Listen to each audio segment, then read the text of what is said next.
I went back to my hometown over New Year's to meet my two brothers and a few old friends.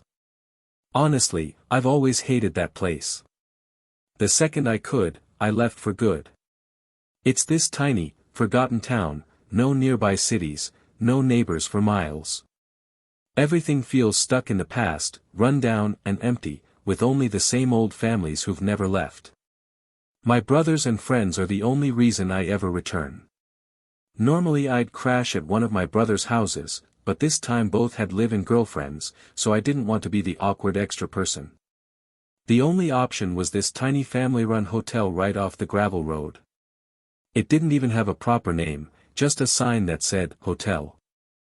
I got there pretty late at night. The parking lot was dead empty except for one beat-up old truck. Inside, the lobby was barely lit, just one weak lamp behind the counter. An older guy, probably in his 60s, with a messy beard and uneven long hair, stood up quickly like I'd surprised him. After a pause he said in a rough, low voice, "You need a room?"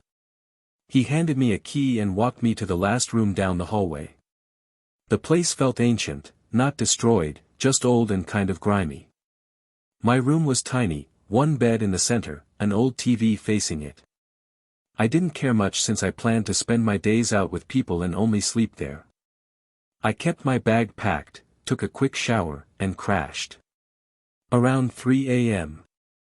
I woke up to soft knocking, not on my door, but somewhere far down the hallway. Through the thin walls I could hear it clearly, slow, spaced-out thuds, then silence, then a few more. It sounded like an old wooden door being opened and closed gently, the frame thumping each time. I figured it was just some weird hotel thing and went back to sleep. Next morning I went to the lobby for coffee, nobody there. No counter guy, no coffee setup, completely empty. Felt off, but I brushed it off and left to hang out with my brothers. I didn't get back until around 9 p.m. Same single truck in the lot.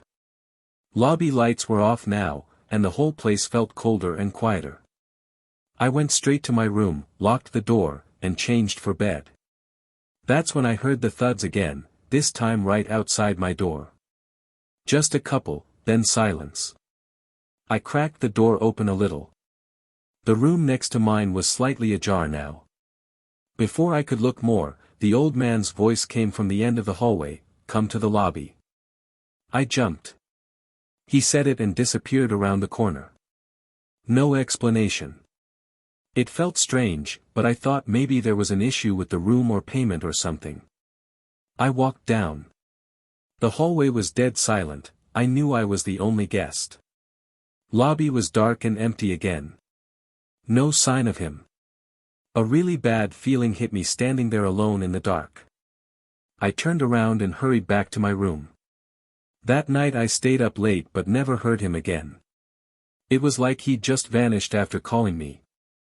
The next morning I told my friends about the weird hotel. They looked confused and said, "Wait, didn't that place shut down like a year or two ago?" They weren't sure, but thought they'd heard it was closed. I told them no way, I was literally staying there. That night when I returned, my room door was cracked open. My heart sank. I pushed it wider, pitch dark inside. I saw my suitcase still mostly packed and decided that was enough. I wasn't risking staying. I grabbed the bag, left everything else, toothbrush, random stuff, didn't care, and rushed out. In the lobby I glanced back down the hallway, and froze. The old man was standing in my room's doorway, staring straight at me. I sprinted to my car and drove straight to my brother's place. He told me to call the police anyway. Turned out my friends were right, the hotel had been shut down for years. Still had power, but the owners left town and just abandoned it. Cops searched, no old man, no truck, no sign anyone had been there recently. They didn't really believe me, acted like I was making it up or hallucinating. It made me hate that town even more. I stayed with my brother the rest of the trip and left as soon as I could. Looking back, it still gives me chills. I was probably way closer to something terrible happening than I realized. If I hadn't left when I did. I don't even want to think about it. Last Christmas I planned a short family trip to our cabin a few hours south of the city, a quiet little wooden place in the mountains with a fireplace and forest views. It's been in the family for years, we use it for small get-togethers. This time it was just me, my parents, and my sister, nothing big. Since I was driving alone, I made it 5 days, for with family, 1 day by myself to enjoy the peace. I arrived 3 days before Christmas, late afternoon. Sky was already dark, woods behind the cabin looked hazy in the sunset. I unpacked, showered, and went straight to bed. It had been over a year since anyone stayed there, but everything looked normal to me. The next day was my solo day. I woke up early, made coffee, and went for a walk on the old trail we've used forever, about a 2-mile loop through the trees. Thin snow on the ground from overnight, very cold, super quiet except for wind in the branches. Half a mile in I noticed weird marks in the snow on the path. At first I thought animal tracks, but farther along they were clearly human footprints, fresh shoe prints. No one should be on our property. The prints followed the trail. I started feeling uneasy and turned back. Figured maybe a hunter or someone nearby, but I didn't want to run into anybody out here alone. When I got back to the cabin, I almost dropped my coffee. More footprints, coming from the other direction on the loop, straight up to the front door. They weren't there when I left. Meaning someone had walked right up to the cabin minutes earlier. I looked around, empty snowy forest everywhere. No one in sight. My heart was pounding. I rushed inside and locked the door. It felt impossible, zero chance of this happening, especially on the one day I was completely alone. I'd left the door unlocked because it was just a short walk on our own land. Stupid mistake. I hoped maybe whoever it was just peeked in the windows, saw it wasn't abandoned, and left. Still terrifying. I called my parents right away. They were worried, Mom especially. They suggested I drive to a hotel and wait for them to arrive the next day. But I decided to stay inside, keep everything locked, and be extra careful. Bad choice in hindsight. The day felt endless. I wanted relaxation, but I was paranoid the whole time. Sat by the fireplace, drank coffee to stay awake, didn't want to close my eyes. Every creak made me jump. As it got dark, the woods went eerily silent. Just the fire crackling. I kept thinking about those footprints. Finally I realized I should check if they led away from the door or not. I opened the front door slowly. Pitch black outside. Looked down, the prints went right up to the door, and stopped. No prints leaving. They just vanished at the doorway. That's when it hit me like ice. I left the door unlocked, and the prints didn't go back out. Someone was already inside. Almost instantly I heard a faint creak from the hallway. I leaned forward and looked. My bedroom door was open. A man was slowly walking toward the living room. The second he saw me, he froze, then charged. I grabbed my keys and ran to the car, peeled out, didn't stop until I was far away. In the rear view, the cabin disappeared into total blackness. I went to the nearest town, reported it to the police. They checked, the guy was gone. But they found scuff marks inside my bedroom closet. They think he hid in there the whole day, waiting for me to fall asleep. That's the worst part, we have no idea who he was or what he planned. Was it random? Or did someone know I'd be alone that day? I hope it was just a horrible coincidence, and that I never see him again. A couple of months ago, I was driving back from a late-night shift at my job in the city. It was around 2 a.m., raining hard, and the highway was almost empty. I live about an hour out, in a quiet suburb, and I take the same route every time, exit 47, straight through the old industrial area, then onto the back roads lined with trees. That night, though, the rain was so heavy my wipers could barely keep up. My phone GPS glitched, it kept rerouting me in circles, saying, recalculating, over and over. I figured it was the storm messing with the signal, so I just followed the signs I knew.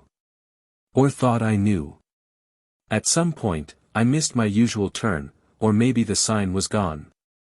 I ended up on this narrow two-lane road I'd never seen before. Trees closed in on both sides, no streetlights, just my headlights cutting through the downpour. I told myself it would loop back to the main road eventually. Maps on my phone still weren't loading properly, no bars. About 10 minutes in, I saw a figure standing on the shoulder ahead.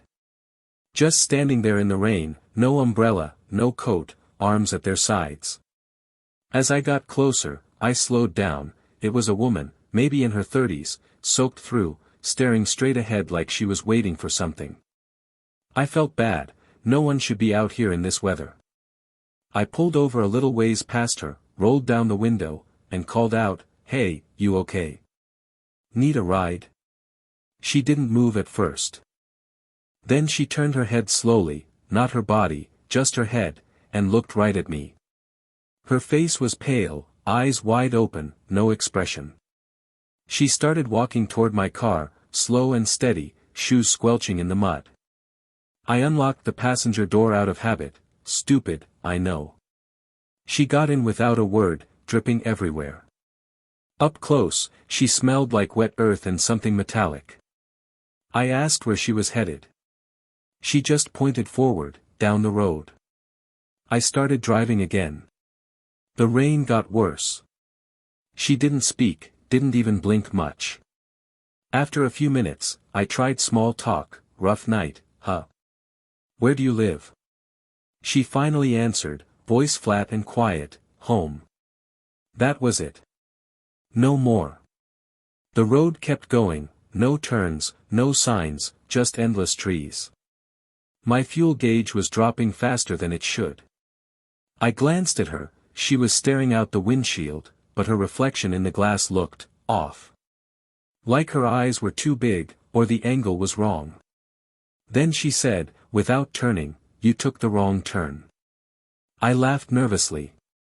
"Yeah, GPS died. This road loops back, right?" She shook her head slowly. "It doesn't loop. It just keeps going."